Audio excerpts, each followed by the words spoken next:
Messieurs, dames, bonjour. Bienvenue à vous. C'est reparti pour un petit stream hebdomadaire. Ah oui, c'est bien ça.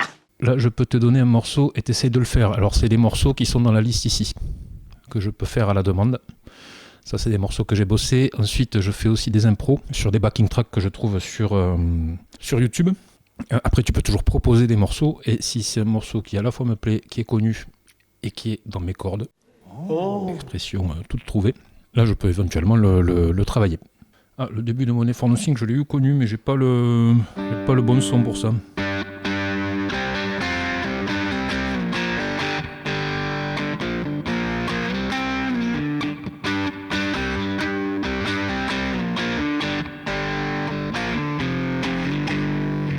J'ai un truc comme ça de mémoire, mais il faut avoir un son avec une pédale wah-wah. Et la pédale wah-wah, tu y touches pas, mais par contre, elle est réglée à peu près en milieu de course et ça fait ce son très particulier sur Money for Nothing. Ah, j'ignorais. Donc sinon, tous les morceaux de la liste, les impros. Et ensuite, je fais des résumés sur YouTube tous les dimanches qui font désespérément pas de vues. C'est une dizaine de vues par vidéo. Je m'inquiétais pas trop sur le peu de vues parce que je me disais, bon, mais voilà, c'est pas un truc qui plaît des masses. Mais comme à chaque fois, je fais des morceaux qui existent et que j'ai des petits warnings de YouTube me disant, bon, ben voilà, là, tu as pas le droit de passer cette musique. Ça pose pas de problème, tu peux quand même diffuser la vidéo. Mais je me demande si en termes d'algorithme, le fait que j'ai ces petits warnings, donc 2-3 warnings par vidéo, puisque je fais 2-3 morceaux par résumé, je me demande si c'est pas ça qui fait que l'algorithme ne propose pas mes vidéos. Dans le doute, là je pense qu'aujourd'hui, à partir d'aujourd'hui, je vais monter mes résumés en mettant les impros, puisque les impros je les mets pas dans les résumés. Je vais peut-être faire l'inverse, pour tester, mettre que les impros, pas mettre les covers, enfin des morceaux qui existent vraiment. Ça me semble moins intéressant pour vous, puisque c'est pas des morceaux connus. Mais bon, je vais tester le truc. D'accord, faisons comme ça. Ah, mais on n'a que des musiciens, t'as joué du sous-bassophone. Mais ça n'a pas un autre nom, parce que le basson, c'est pas tout simplement un basson, ou le basson, c'est encore un peu plus aigu. Enfin, les bandas aussi, c'est... je faisais à une époque, il y a une vingtaine d'années, j'étais intermittent du spectacle. Je faisais du baloche. Et dans les fêtes de village, dès qu'on allait un peu dans le sud, vraiment sud-ouest, quoi. Pays Basque et compagnie, il y avait souvent des bandas qui nous accompagnaient. C'est un peu dangereux de les suivre, les bandas, quand tu sympathises avec eux. Et que tu t'arrêtes à tous les bars, c'est un peu dangereux d'attaquer ça à 18h pour faire un concert à 22h après. Des fois, tu arrives sur scène, t'es un peu ému. Et bien, on va partir sur cette petite impro. Et rendez-vous au tas de sable. Et c'est parti.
j'essaie de me limiter maximum 3 minutes d'impro parce que des fois je m'enflamme. Et j'imagine que c'est un peu chiant. Ouais, celui-ci était chiant. On dirait la musique d'intro des films des années 80, genre L'Arme Fatale. Alors c'est rigolo et flatteur, puisque L'Arme Fatale, c'est Eric Clapton qui joue. Et le chef d'orchestre, l'arrangeur de L'Arme Fatale, c'est Michael Kamen. Et Michael Kamen, j'ai eu l'occasion de, entre gros guillemets, travailler avec lui, puisqu'il a fait une série de concerts. C'est lui aussi qui a fait la musique de Robin des Bois, par exemple. C'est lui qui a fait la musique, l'orchestration de The Wall, le film. Tous les armes fatales, enfin, énormément de choses. La série Band of Brothers, pour ceux qui connaissent aussi, c'est lui qui a fait la musique. Et bien, il a fait, quand j'étais à l'école de musique à Nancy, il a fait une série de 3-4 concerts avec un orchestre symphonique. Et je faisais le roadie, enfin j'ai installé un peu le matos, le matos du guitariste, qui remplaçait Clapton, puisqu'il n'y avait pas Clapton en personne. Donc j'ai eu l'occasion de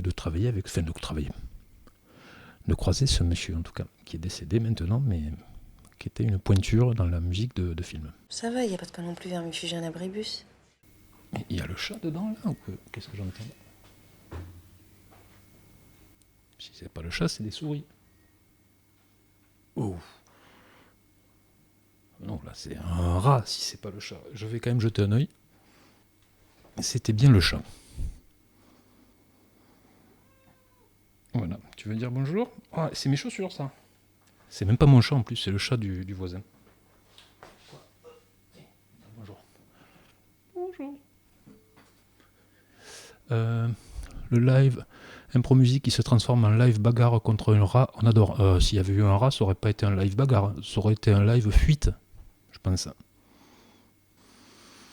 Oui, par contre, non mais le chat, normalement tu restes jamais sur moi quand je te prends comme ça. Qu'est-ce qui t'arrive? Parce que pour jouer de la guitare, ça va être compliqué. Enfin si, sur internet, c'est toujours bien de montrer des chats, ça fait toujours des vues. On peut pas jouer de la guitare avec le chat.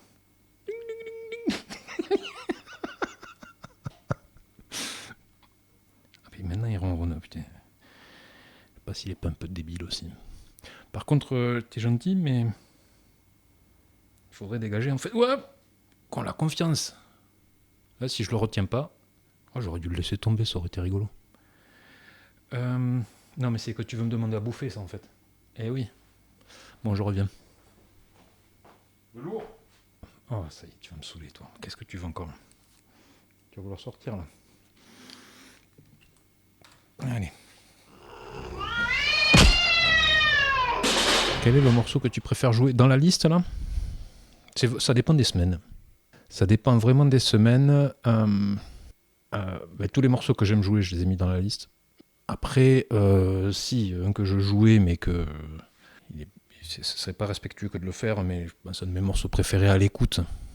C'est Little Wing de Hendrix, mais la version de Vaughan.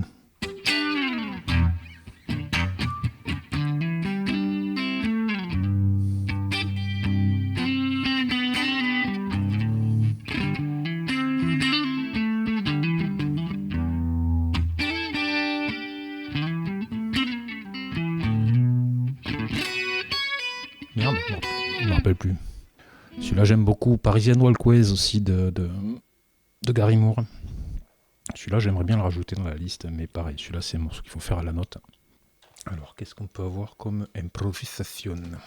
Gloomy B minor blues jam, guitare backing track. Donc, en si.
Ah, j'ai dépassé un peu le quota, quasiment 4 minutes. Tu n'utilises jamais la tige de vibrato? Pas trop avec cette gratte. Il faut que je la fasse régler. Elle tient pas trop l'accord. Le seul truc où je l'utilisais avant, c'est d'ailleurs, je sais pas si vous étiez là au tout début du stream, mais là je fais un pré-roll, je fais une espèce de générique là, de 5 minutes où il y a une musique qui tourne. Sur la rythmique, je fais un truc... ça fait longtemps que j'ai pas fait. On peut même plus les accords, mais un truc comme ça.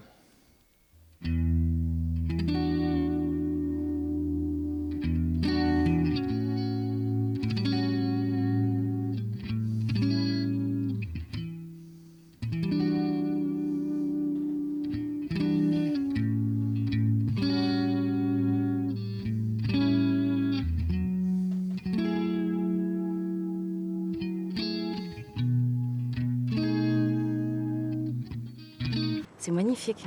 Donc pour répondre à ta question, non, je ne m'en sers jamais, d'autant que sur une Strat, c'est un vibrato normal. Contrairement aux mecs qui font un peu de métal ou de shred, tout ça, eux, ils ont des vibratos Floyd Rose qu'on appelle. Enfin, je crois que c'est la marque ça au départ. Et donc tu peux bastonner vers l'aigu ou vers le grave, ça te désaccordera pas la guitare. Tandis que ça, quand tu vois Hendrix jouer sur une Strat et qui balance le vibrato dans tous les sens, la guitare, à la fin du morceau, elle est complètement fausse, quoi. Allez, du rythme, Bruno, du rythme. Donc un petit shuffle en mi, style Stevie Ray Vaughan. Voilà, backing track, style Stevie Ray Vaughan. Soyons modestes.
fa comme si.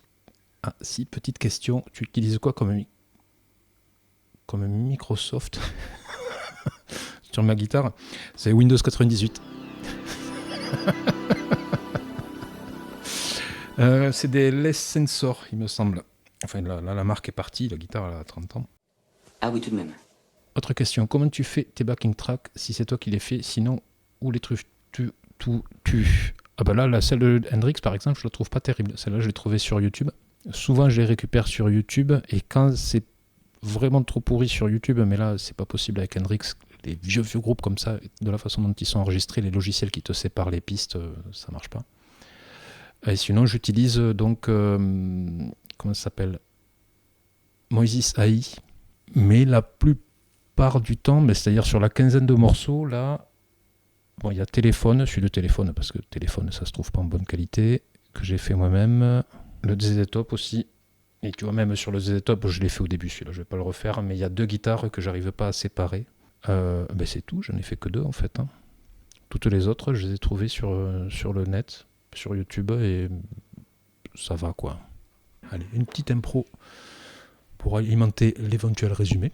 Ah oui, si vous voyez ça sur YouTube en résumé, si vous voulez voir les morceaux qui sont dans la liste là, il faut venir voir les lives, parce que c'est moyennement toléré en résumé sur YouTube, ces morceaux-là. Dans le style de Smooth, c'est pas impossible ça. Attends. Il faut mettre play. Excusez-moi, je suis vieux.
tu fais comme si.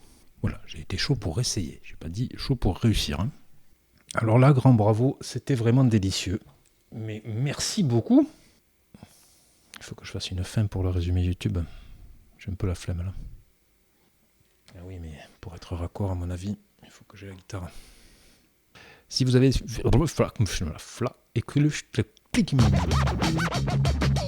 Si vous avez vu ça sur YouTube, n'hésitez pas à vous abonner à la chaîne, à commenter la vidéo, à mettre un like et à venir me voir en live le vendredi ou le samedi à partir de 17h en live. L'avantage, c'est que là, il y aura les morceaux, les vrais morceaux qui sont dans la liste ici, que je ne peux pas trop mettre en intégralité sur YouTube. Et bien, gros bisous, à bientôt. C'était un bon petit programme. C'est pas que j'ai regardé, mais